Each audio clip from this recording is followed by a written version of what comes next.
Yo, what is good, MMA gang? We're back here with another video, and today I'm breaking down this fight night we're getting this Saturday with Mateusz Gamrot taking on Quillan Salkilld. And man, I've been seeing a lot of people not too hyped for this fight night. There's a few prospects here or there that low-key could go somewhere, but they don't got too much hype to their name, so it's mostly the main event and maybe Steven Asplin, the dog, my guy, that everybody's really tuning in for. But other than that, it's not too exciting of a card. One thing I will give the UFC is that this year I feel like in their main events and just with the matchmaking a little bit, they've kind of locked in a sense. We'll get a lot of guys just getting random jumps in competition still, but at least like the fights they're making stylistically are low-key pretty hard to choose. And yeah, good fights in general. Yeah, I don't know, some of them just go away that you don't expect. The one thing I will say is I feel like the way they've been building the cards has been kind of ass still. We'll just get like a random stat card out of nowhere, whether it's a fight night or a pay-per-view or a numbered event, and then we'll just get kind of ass like this, or like some fight nights where it's like they just threw nobody on there.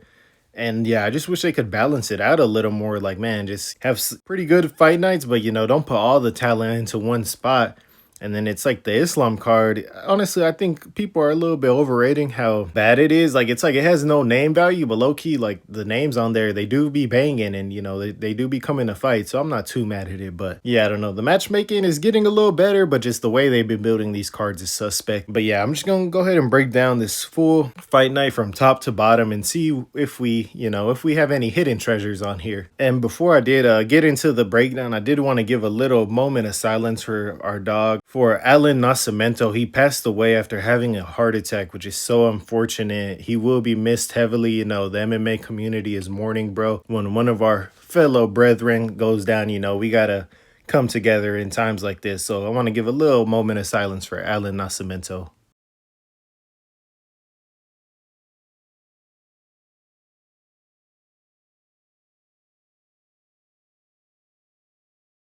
Rest in peace to Alan Nascimento. Condolences to his family and friends, and may God send blessings to his loved ones. You will be missed, my dog. But yeah, boys, let's go ahead and get into this card, starting out with the first prelim of the night. A fight that they just added out of nowhere, honestly. I just saw this the other day. I believe Gigi Canuto, my bad, was coming off the Ultimate Fighter, where they still haven't announced. I'm assuming, I guess she lost on the Ultimate Fighter, and then they just said, yo, your fight was pretty solid, so let's throw you in there against Foro for a fight. I guess, she did enough to impress the bosses, so yeah. So when I'm looking at this fight, when I look at Gigi and Carol, they both have only one loss on their record. And, it seemed to be the solid comp on both sides. Somebody who has fought other UFC level talents, or just, fighters that are pretty solid. But when I do look at their ages, as you can see, Carol is 29, while Gigi is only 23. So Carol's for sure probably been training martial arts a lot longer and just has more experience overall. And just from, looking into their records a little more and just looking into them, it seems like Gigi is a grappler, I'm assuming, and Carol seems to have a strong Muay Thai base. So just off that, I am going to go ahead and go with Carol for getting a TKO in this fight. Yeah, just the, the grappling versus Muay Thai, I'm assuming she's not going to be easy to get down. Both Brazilian, so they both for sure have probably trained some grappling in their day. But yeah, I'm gonna just lean with Carol getting a TKO in, let's say, round 3 after a decent scrap. And then next we're gonna have my girl Juliana Miller taking on Ravina Oliveira.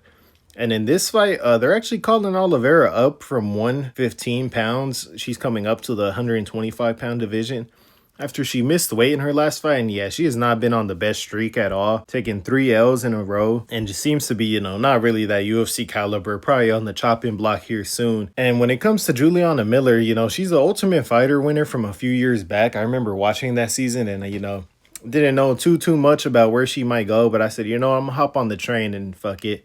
She has not had the best UFC career at all, but it's one of those where it's like, I decided to hop on back then. I'm not going to hop off, because who gives a fuck if your fighters start losing somebody you root for, and just be like that. So I'm going to just stay on the train for the one time. And yeah, she's only 4-4 in her career, which is pretty crazy just to look at as having a record and being in the UFC. But I am going to go Juliana Miller getting a sub in this one. I feel like she's more crafty. She's going to be bigger than Ravina. And overall, I think she'll just have the tools to get it done in this fight. And yeah, probably after this, Ravina will be on the chopping block, and probably be cut from the UFC. So yeah, I'm gonna lock in Juliana Miller round 2 sub. And then next we're gonna have Miles Johns taking on Yanni Vasquez, who originally Johns was supposed to take on the younger brother of Raul Rojas, Jesse Rosas, but I guess the UFC doctor told him, and he had like a rash or something from the mats and training and stuff on his forehead, and the doctor said, nah, that might be an infection, bro, you can't fight. So they hold Rojas and they pulled him out, and low-key even in that matchup I was gonna go Johns. He just felt like he's been fighting way higher competition and hasn't gone his way in his last 3, but still, has looked decent. And this one, I'm gonna still go Johns to get it done by decision. Probably, I have a rule where I don't like picking people pulling up on short notice majority of the time. And for Yanni, he did fight Javid Basharat 5 months ago, but it seemed like he got cut after that and was back to the regional scene. But they call him back up short notice, get his chance to get back in the UFC. But yeah, I'm gonna go ahead and go Miles Johns. Both of them have spent some time at 135, but this fight taking place at 145. So that is an interesting factor. But yeah, for sure, I'm going to go with Miles Johns in this one. And then next, we're going to have Manuel Sosa taking on Richie Miranda in a fight that could low-key end up turning into a banger. On Sosa's side, he has 1 loss on his record, and it actually comes to Archie Colgan, who just got knocked out, unfortunately, to Usman Nurmagomedov in the PFL. So I feel like that kind of shows Usman's level a little bit. He beat Sosa, who's looked, pretty damn good in the UFC so far. So yeah, I think Usman's skill level is for sure, in that top 10, at least at lightweight. We'll see where he goes if the UFC does end up signing him. And then on Richie Miranda's side, I saw some people gassing some of his fights on Twitter. I tried to check them out a little bit, get a little bit of a look on him. He has 1 loss to Keegan Ginrich, who seemed to be pretty decent as well. He's fought some decent competition. I believe he beat JPL, John Paul, who just fought recently too, or he either lost to him or he beat him. But yeah, the guy he's lost to, Richie Miranda, seemed pretty decent overall. Just based off their record, I do feel like both guys, seem to be killers. They get a lot of finishes, a lot of KOs and subs as well. But I think overall, Sosa has faced the higher level comp throughout his career. He's fought in PFL, Bellator, and LFA, and now in the UFC. So, he's been around. While Miranda spent most of his career in LFA, still getting some good reps. And then if you didn't know, Sosa also KO'd Rufi on the Brazilian regional scene back in the day, which is just a real crazy fight. If you haven't seen it, you're going to have to watch it back. I was just watching it the other day, and yeah, Rufi was doing good work, but Sosa just stayed composed even though he was getting cracked and eventually ended up finding the KO on Rufi. Yeah, that was a crazy one. So yeah, shout out to bro. But yeah, I am going to end up going Sosa in this one by decision. Both guys seem to be pretty damn good. But just I think the level of competition Sosa has faced has been a little higher than Richie. So I'm going to go Sosa decision. And then next, we're going to have battle of the heavyweight NPCs a little bit. Jose Montana versus Louis Sutherland. And I do believe, yeah, this is Jose Sosa's debut in the UFC. Sutherland, this is like his 4th fight. And so far, Sutherland, he's only really gotten a win against Tai Tuivasa in his last fight, in a fight that felt like it was going to be a layup. He pulled up on short notice. I believe it was in Australia, to face Tai, so the UFC was just trying to give Tai a layup, and, he couldn't even get a dub there. Like, Sosa seems to be a pretty big-ass, Brazilian heavyweight. I was looking through his competition, didn't seem like the best necessarily, but I know he took a break between some of his fights, so he kind of had to, get his feet wet again. But I'm just going to go Sosa. He seems to be the bigger, more athletic guy, has some subs on his record even. You know what, even I'm a low-key go sub in this one. Just because Louis Sutherland has gotten subbed, I think, in both of his losses. Yeah, Walter Walker. Oh, and he got KO'd by Brando. Yeah, it seemed like Montana has some decent subs on his record, so I'm going to go ahead and go Montana by sub. And then next on the card, we're going to have a light heavyweight bout, which seems to be the 2 sons of Brenton Ribeiro a little bit, with Dayar Nergazaya, I don't know if I said that shit right, versus Bruno Lopez. And yeah, in this matchup, I don't know why, I guess just based on looking at Dayar, when I first seen him, I thought he was about to be a cold killer. He just seems like a jacked, almost should be a heavyweight, but he's fighting that light heavyweight. But he's low-key been kind of disappointing in his UFC career so far. The 2 fights that he has lost in the UFC so far, both of them have come by sub. Kimura to Brenson. And then Uran got him in an Ezekiel choke, which is pretty crazy. And then Lopez, even though he also has taken a few losses, it seems to be the better comp. He lost by KO to Navajo Sterling, who's pretty goated at this moment in time. And Dustin Jacoby, who has pretty nasty hands as well. So low-key, I don't even fault bro in that one. Just since both lost to Ribeiro, kind of you can tell they're on a similar level. But I am going to end up going Lopez by submission in this one. It seems like he's the underdog amongst the community. But Loki Dayar really hasn't impressed me much. And I guess Lopez, he got that one upset win over that one guy. Magomed Sulov, which was pretty nasty that he was able to get that one done. So yeah, I'm gonna go Lopez. I think he's just shown me a little bit more in his career so far. And then next up, we're gonna have a battle of the big boys with Steven Asplin, the king himself, taking on Guillermo Pat. And when it comes to this fight, Steven Asplin, if you don't know him yet, you probably will soon. He just seems like such a marketable and genuinely a cool ass guy. He used to be like 300 pounds or some shit like that. And he lost a shit ton of weight and turned his life around. Got in the UFC. He has a hell of a motivational story, and yeah, he's real cool. I have a few shorts of him up on my channel if you want to check those out as well. But yeah, bros seems like a pretty cool guy, somebody you can really get behind and root for. He's coming off the loss to Vitor Petrino, so he's looking to bounce back, and he didn't even look that bad in that fight necessarily. Maybe he blew out his gas tank. I know I saw him say that he didn't have the smartest weight cut for that fight. So that probably played a factor, but I feel like he was almost close to finishing Vitor at times in that fight. And then Guillermo Pat is coming off of a loss to Thomas Peterson, just a majority decision loss to Peterson, which I feel like was also a pretty good scrap with Peterson just looking more technical on the feet. And if you didn't know, Thomas Peterson and Steven Asplin actually trained together. They come out of the same gym. And when I look at Peterson and Asplin, they both lost to Petrino, funny enough. And then Peterson beat Guillermo Pat. So I'm going to just assume that their gym has what it takes to beat this guy. They've already had a training camp for him. So they already know what they got to do. And I think in this one, I am going to go Asplin by KO, getting it done. I'll say round 2, low-key, just because I feel like between Asplin and Peterson's like the more well-rounded martial artist. He has a little wrestling in his pocket. His striking is a little more technical. But I feel like Asplin just has that dog in him. He'll bring that dog fight, which you really need, I feel like, to be successful at heavyweight. And he really likes to get into scraps. And yeah, I just feel like he low-key has a higher ceiling than his teammate in Peterson, just because of that factor. So yeah, in this one, give me Asplin getting the KO in this fight. And next up, we're going to have Ty Miller taking on Billy Ray Golf. And I don't know about Billy. I feel like I've heard his name a lot of times, in the past year or so, but I don't really know much about him. And when it comes to Ty Miller, I was impressed in his last fight was his debut, and he took on Adam Fugit, who he ended up KOing in round 1. And yeah, he just had a slick striking style, and yeah, just overwhelmed Fugit and was able to get him up out of there. And just off that, he's undefeated. He seems to be a pretty decent prospect at that welterweight weight class. And yeah, it just seems like bro's going places, and I'm going to go ahead and go Ty Miller. Getting this one done by decision. I don't think Billy Ray Golf has really been finished much other than submission by Ramiz Brahimaj.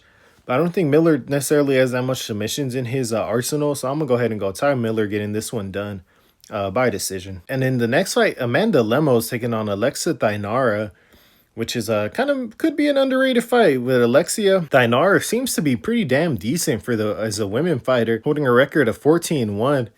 And yeah, in all her fights, she honestly has impressed me a lot. She just seems to be a level above any of the women she's ever fighting. So I'm going to for sure have to go with her. It really seems like she's probably on a title run right now. She's one of those fighters that will go under the radar, and then we'll see her fighting for a title, and everybody's going to be like, all the casuals really are going to be like, yeah, where did she come from? But yeah, she seems to be really good. Not necessarily the most pop in her hands. I don't think she has any KOs on her record when I was looking through it.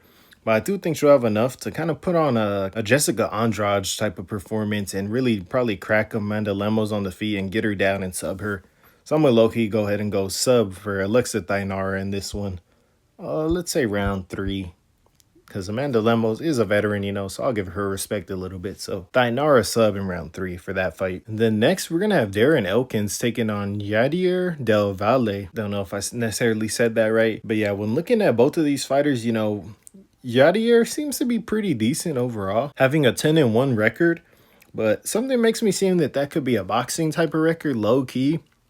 Just because he lost in his last fight to Jordan Levitt, who, isn't necessarily ass, but like, it's kind of like if you're losing to chumps like Levitt and then, he beat Dalgarian, who low-key threw that fight on purpose.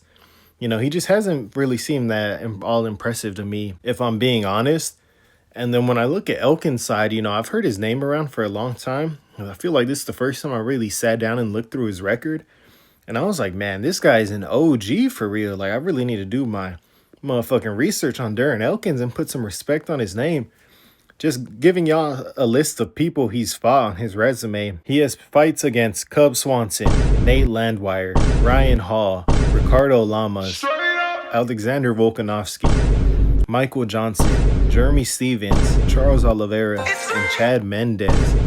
So bro is really an OG. This is his retirement fight, he said.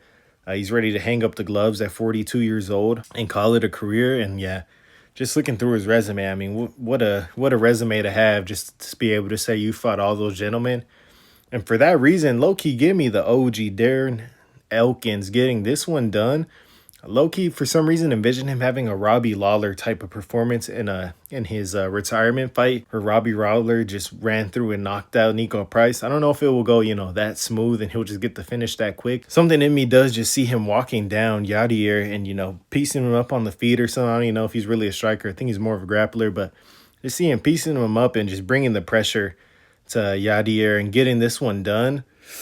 It could low-key be a decision. Low-key, give me a Darren Elkins submission in this one. I don't know. I just see him, going out strong, having no pressure on his shoulders, and just going out there and just fighting the way he knows how to fight. So give me a Darren Elkins submission in this one. And then in the co-main event, we're going to have Billy Quarantillo taking on Diego Ferreira. And this one's for real, the battle of the unks who've been getting, finished pretty bad recently. When I look at Billy, it's almost pushing 2 years since he's been out the cage, after he got slept by our boy Cub Swanson, which was pretty nasty, Cub just beating Father Time's ass. And then when I look at Diego Ferreira, he's lost his last two against decent comp, like Alexander Hernandez when he was on his, little run. And then Grand Dawson, who, is basically ranked at that 115 or 155 pound weight class. And he was able to get a win against Mateusz Gamrot, which is low-key pretty impressive. A TKO as well. Was able to finish Lil Berber. And then Ferreira does have, some recent wins on his record as well, like Michael Johnson, which is pretty decent. And with Billy Q's last win being Damon Jackson, who's an unk himself, I'm a low-key gonna have to ride with Diego Ferreira getting this one done by TKO in this fight. I do think it could be a, low-key a little war. Both of them will stand and bang.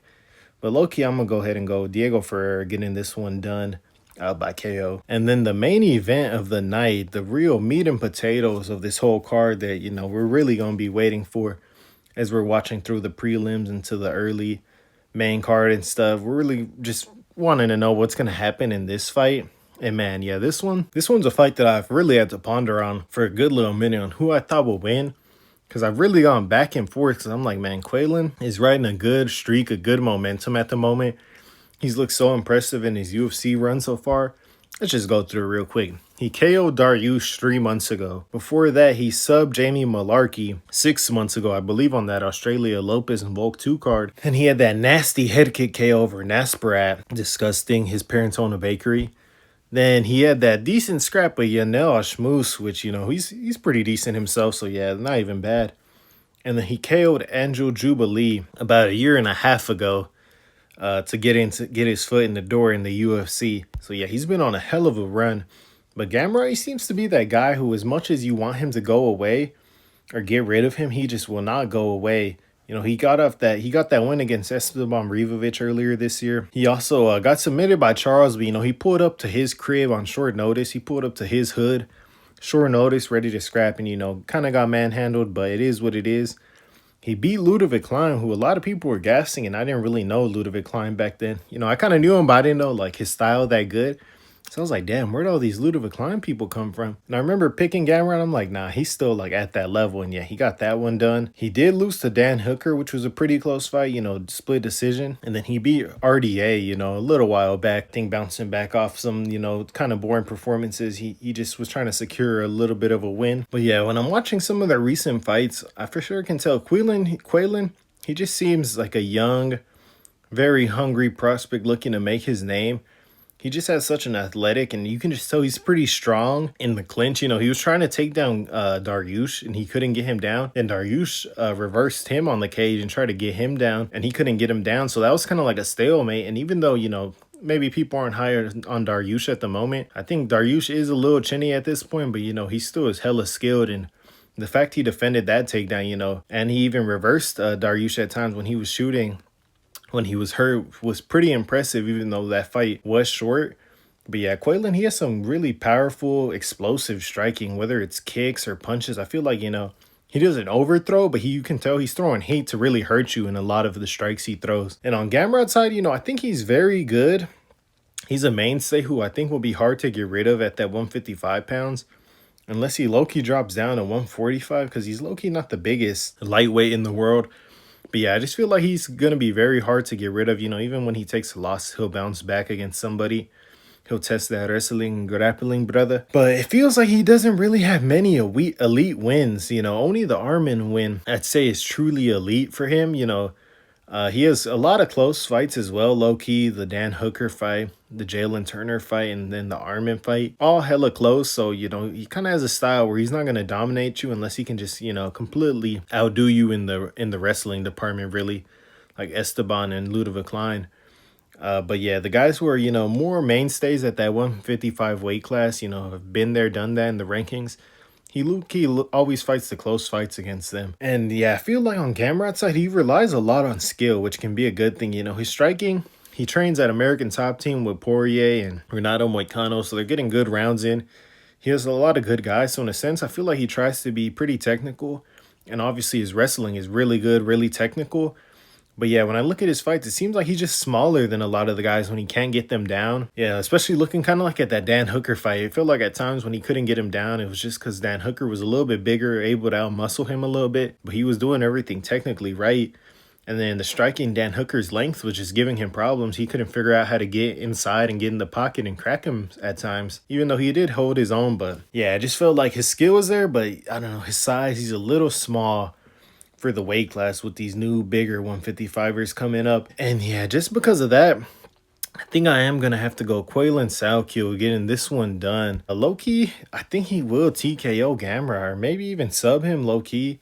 Low-key sub, actually, because Gamrot's not really the chinniest. I think I'm going to go with a round 3, a rear naked choke low-key, because, you know, Charles got him in that rear naked choke. I think I saw he got rear naked choke like earlier in his career. And yeah, I just think Salkilld is low-key kind of like the Gamrot matchup like the Hooker matchup for Gamrot, where he's very big, lengthy, Australian. But just his striking, you know, maybe isn't as dirty as Hooker, but, you know, he can crack you just as well. And his wrestling is a lot better than Hooker is. You know, even Hooker was able to get him in some guillotines and stuff like that. It's his specialty. But yeah, I think overall Quillan Salkilld is a better version of Dan Hooker when I look at it, you know. It's funny that he's also Australian and kind of looks like him a little bit. Not really, but, you know, it's just similar build in a way. Pretty tall, lightweight, you know, lengthy. But yeah, he can for sure wrestle, which I think will take him pretty far in this division. So yeah, I think I am going to have to go Quillan Salkilld. I can't see him, maybe the reason I'm going for round 3, even though he's been getting a lot of early finishes, because maybe he'll try to come out and pace himself a little bit, because this is, you know, there's a chance this could go all 5 rounds. And I did see on his record, he went 5 rounds once in Eternal on the come up on the regional scene in Australia. So he has a little bit of 5-round experience, but not too much. So I think he will try to pace himself, maybe that round 1 and 2. Maybe round 3, start putting his foot on the gas and really piecing up Gamrot. I could see him going to the body and then, yeah, dropping him and then, yeah, taking his back and choking him up out of there. So I do think Quillan Salkilld, the CEO of Sex, if you haven't seen that meme, I think it's he be hanging out with Jaden Cable, and somehow I guess the fans gave him that nickname. I don't know if he really wants it to stick or not, but it's just funny that him and you know, Ned from the Spider-Man movie, they both got that nickname. So yeah, they both can have that in common. But yeah, I do think Quillan is gonna have what it takes to get it done in this one and end up submitting Gamrot and showing that, you know, he's gonna be a force to be reckoned with at that lightweight 155-pound division. So go ahead and give me Salkilld getting this one done by submission. But yeah, boys, that's going to be all my thoughts on this Fight Night card we got this week. Gamrot versus Quillan Salkilld. Y'all boys, let me know where I got it wrong or where I got it right. Just any thoughts you have overall on this card. Yeah, it should be, you know, a decent little one. It's Apex, so don't expect none too crazy, but maybe we can put in a few parlays to, you know, spice it up a little bit. But yeah, I appreciate you boys watching this video. Don't forget to drop me a like down below, leave a little comment on any thoughts you had, and hit that subscribe button so you don't miss out on any future content. And I'm going to see you boys soon. Peace.